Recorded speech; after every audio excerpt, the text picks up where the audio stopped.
Jangan heran kalau suatu saat mau beli token listrik, tapi transaksinya malah gagal. Bisa jadi bukan karena uangnya kurang, bukan juga karena meter rusak, tetapi karena pembelian token Anda sudah mencapai limit bulanan. Tahukah Anda, pembelian listrik prabayar atau token memang memiliki batas maksimal dalam 1 bulan. Batas ini dihitung berdasarkan daya tersambung pelanggan, dengan acuan maksimal 720 jam nyala dalam 1 bulan. Nah, supaya lebih gampang dipahami, berikut gambaran limitnya. Untuk 450 volt ampere, batasnya sekitar 324 kWh per bulan. Dengan tarif Rp415 per kWh, setara sekitar Rp134.460. Untuk 900 volt ampere subsidi, batasnya 648 kWh atau sekitar Rp392.040.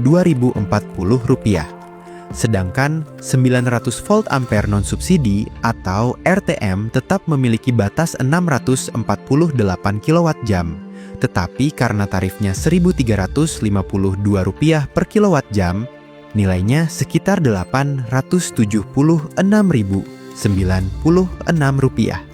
Kemudian 1300 volt ampere, batasnya 936 kWh atau sekitar Rp1.752.239.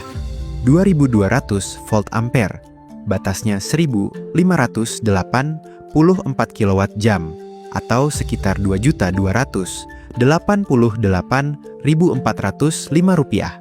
Naik lagi ke 3500 volt ampere, batasnya 2520 kWh atau sekitar Rp4.282.816. Untuk 4400 volt ampere, batasnya 3168 kWh atau sekitar Rp5.384.111. Dan 5500 volt ampere, batasnya 3960 kWh atau sekitar Rp6.703.139. Angka rupiah tersebut adalah gambaran berdasarkan tarif listrik yang berlaku saat ini. Nilai akhirnya dapat berbeda dalam transaksi, karena komponen seperti PPJ dan biaya administrasi tidak sama dengan tarif energi per kilowatt jam. Yang paling penting untuk dipahami, limit ini bukan berarti pelanggan hanya boleh membeli token 1 kali dalam sebulan. Pelanggan boleh melakukan pembelian berkali-kali, tetapi akumulasi pembelian dalam periode bulan tersebut tidak boleh melewati batas yang ditetapkan. Jadi misalnya daya Anda 1300 volt ampere, bukan berarti hanya boleh beli token sekali. Anda bisa membeli beberapa kali selama total energi yang dibeli belum melewati sekitar 936 kWh. Dan ketika batas tersebut sudah tercapai, pembelian berikutnya dapat ditolak oleh sistem. Jadi, kalau pernah mengalami gagal membeli token padahal saldo atau metode pembayaran tidak bermasalah, salah satu hal yang perlu diperhatikan adalah apakah limit pembelian bulanan sudah tercapai. Perlu diingat juga, nominal rupiah dapat berubah apabila tarif listrik berubah. Jadi, yang menjadi dasar utama adalah daya tersambung dan batas kilowatt jam, sedangkan nilai rupiahnya mengikuti tarif yang berlaku.